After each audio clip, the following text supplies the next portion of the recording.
Hi, I'm Pete Dowsett, Head of Products here at Relab Development, and in this series of videos we're going to be looking at how you can create realistic spaces with LX480. And we're going to explore tighter spaces such as rooms, studios and more intimate venue-like spaces, right through to larger spaces such as concert halls and cathedrals. And to do this I've got a session open that has a stripped down string section, some acoustic guitars and live bass, as well as some lead vocals, and this will give us enough scope to explore all these types of spaces cleanly. So let's start by exploring the sound of larger spaces, and more specifically the sound of concert halls. Now, in the early days of algorithmic reverb design, pioneers like David Greisinger and Barry Blesser spent a large amount of their research time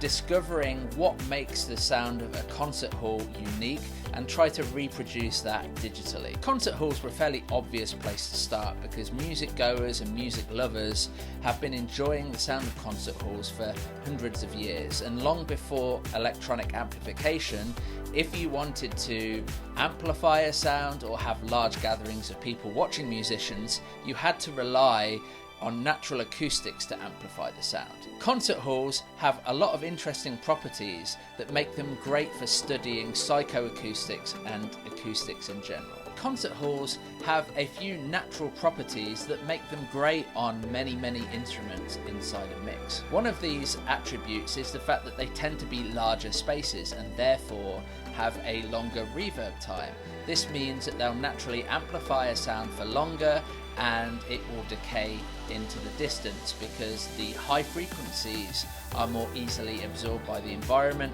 and therefore you get this sense of longer, larger than life reverb tail that kind of blends back into the distance nice and smoothly. Another property that they have is they tend to add a lot of air to a sound as well as a lot of thickness, and this comes from the early reflections that arrive back at the listener very quickly. So you have this sense of long, large, decaying tail, as well as these early reflections that arrive back not so quickly to colour the dry sound quite so much as in smaller spaces, but quickly enough to add thickness and weight to a sound.